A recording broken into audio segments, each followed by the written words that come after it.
Hey Most Amazing Top 10 family, I'm your host Chaydarena and welcome back to Most Amazing Top 10. When it comes to ghosts and demons, I would classify myself as someone who does not subscribe to those beliefs. Like, I'm not gonna look up a bunch of stuff about the occult, but I also don't mess with anything like that. Like, if someone's like, hey, do you want this cursed book? I'd be like, yeah, no thanks, I don't believe in curses, but I also don't mess with them. You feel me? You get what kind of vibe I got? Like, everything on today's list of top 10 scary things left behind by demons, I would never ever touch, but I will still bring them to you digitally. As always, I would love it if you guys could like, comment, subscribe, and hit the little notification bell. And stick around for the whole list because I'm going to be doing some more pet shoutouts, which you guys love so much. If any of you at home want me to shout out your pet, you can hit me up on Instagram. Anyone who wants more Most Amazing Top 10 content, check us out on Instagram and Facebook. We are starting to do Facebook exclusive content, and if you need some merch, check out the link in the description below. Use the offer code MA10 that will give you $5 off, which means you could grab a shirt for only $10.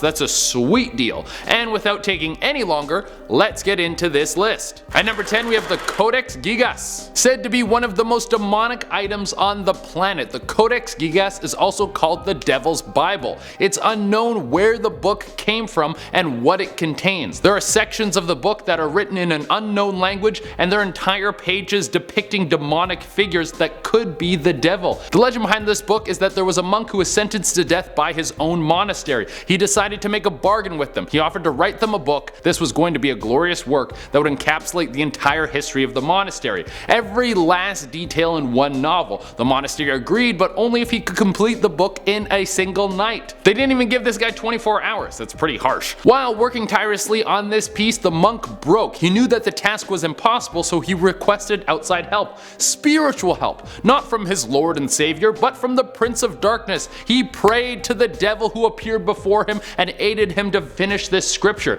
It said that anyone who tries to decode this book will be cursed and probably die. At number 9, we have the DYBBUK box. Now, the box itself wasn't really left behind by a demon. If you are unfamiliar with this creation, it's an artifact from Judaism. There are several iterations of the story, but I'm going to give you my favorite one. A Holocaust prisoner used dark magic to summon a demon to try and get rid of the Nazi plague. After the Nazis were defeated, they just had a demon hanging around who was making everyone have a bad time. So this man built a DYBBUK box to seal the demon away. After he passed away, the box got passed from person to person. Each person who owned the box reported having terrible dreams. One person even developed an unknown disease that no one has ever seen before. Eventually, the box was given to a rabbi who sealed the dark energy back into the box and put it away forever. So I would say it's the haunted box, like the demonic presence itself, that was left behind by the demon. At number 8, we have forks. Wait, what? You mean that thing that all of Western culture uses several times a day to enjoy all the tasty morsels of life? And make sure that your hands don't get dirty? Yeah, those. Forks used to be seen as a tool of the devil. People made the obvious comparison between the devil's pitchfork and table forks. But it was really because food was seen as a holy gift. I mean, that makes sense. Think about how long people have been sacrificing people to gods to increase the amount of wheat they get in a year. That happened for a long time. So if you would not touch the food, it meant that you were fearful of this holy gift. There was actually a princess in the 17th century who would eat with a fork, and she died of a sickness, and everyone said that was God's will because she was the devil. At number 7, we have schizophrenia. I want to start off by saying I am in the camp of science on this one. I don't believe that schizophrenia can be caused by a demon, but some people think this to be the case. Throughout history, there have been reports of demonic possession or demonic presence in a person that will cause them to start hearing voices, hallucinate, or even take on a new personality. These are all very similar traits to schizophrenia. Long before we could diagnose such things, people would try to pray away things like pneumonia. Most mental illnesses were seen to be a demon living inside your body. So let's get skeptical for a moment, because you guys come here for the weird stuff. What if mental disease are what demons leave behind you after you have an encounter with them, corrupting your soul, taking over your mind? Again, I am sticking in the camp of science, but maybe mental illness is something caused by demons. At number 6, we have demonic cults. When a crazy satanic cult gets formed, is this just people going crazy and finding an excuse to be crazy? Or is this the bidding of a dark force, pushing people into a certain direction to increase their influence? Some people think that Charles Manson was influenced influenced by a demon or the devil himself. For instance, how was he able to have such a strong influence over these people, to make them follow him without question? He had people murdered at will just by telling people what to do. There's a myth that during his trial he wasn't allowed to speak because prosecutors were worried that he had some inhuman ability to influence people. Perhaps Manson was the puppet of an outside force. At number 5 we have curses. I mean, this one is pretty basic, but I felt like it should be on the list. It seems like everywhere a demon goes they leave behind some sort of curse or sickness or something. They aren't really in the game of helping people. A demon doesn't come into your home and make sure you pay all your bills on time and meal prep. No, they want to make your life worse. I think it's just in their nature to do that kind of stuff. We have covered some curses left behind by demons on this channel before, things that could make you go insane or make you get terribly sick, but my favorite is the curse of Spider-Man. It's a terrible omen that affects the Broadway play Spider-Man. People have sustained so many injuries rehearsing for this play that the production has been put on hold several times. One time a rope holding an actor 3 stories up snapped and sent them falling into the orchestra pit. Even one of the producers died from a stroke before the play even opened. Some demon out there is like, this can't happen.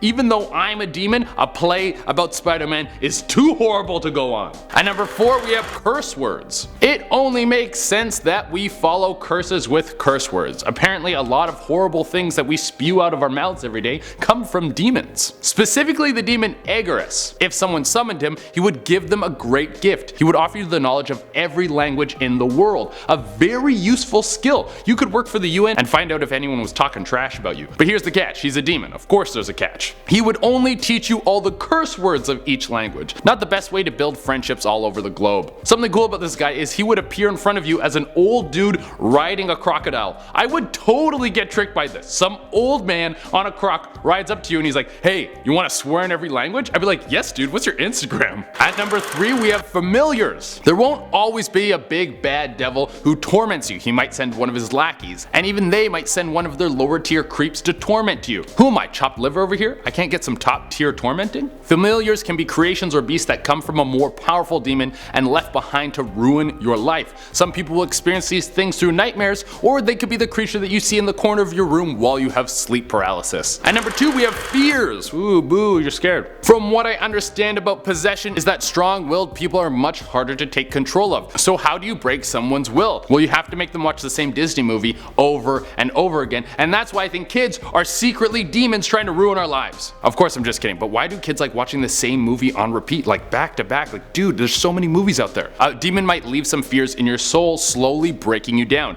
Think of it as planting a seed and letting it grow. They'll leave a kernel of something horrible inside your psyche, wait for you to have an emotional breakdown, and then take over your body. And for our number 1 spot we have markings. Now let's get into the nitty gritty. If you actually encounter a demon, they might try to put their grubby little hands on you, and it never goes well. From working on this channel I've probably read over 100 reports of different kinds of branding demons have left on people. It could be something as simple as scratches, just small ones, the kinds you wake up with when you're like, what, did that happen? I don't remember scratching myself. To full on bite marks, bruises in the shape of humanoid teeth with very defined canines. The craziest one I read about was from Reddit user Ricora. She said while walking through a haunted house she felt a burning sensation on her face. Someone turned on the light and everyone could see a bright red handprint on her face like she had just been slapped. Yo, if a demon walked up to me and slapped me, I would pour holy water over my hands and I would Sugar Ray this dude. You'd be screaming no mask by the time I'm done with you. Alright everyone, that has been our list. Thank you all so much for tuning in, and as promised I'm going to be doing some more pet shoutouts. If you want me to shout out your pet, you can hit me up on Instagram. I pick new pets every day, so if you don't get picked one day, message back another day. Message me as many times as you want, I don't care. If it takes me a while to get back to you though, I'm very sorry. I have a lot of these to do, and I do like you guys getting involved. I love all the fans reaching out and everything is so great. And without taking any longer, let's shout out some pets. First we have Muriel and Yuri, 2 cat buddies hanging out on the bed. They have a sweet life. Next we have Louise's cat Eclipse. This dude is just chilling there on the scratch and post like a king. Next we have Harvey. This little dude was named Harvey because he was born during Hurricane Harvey.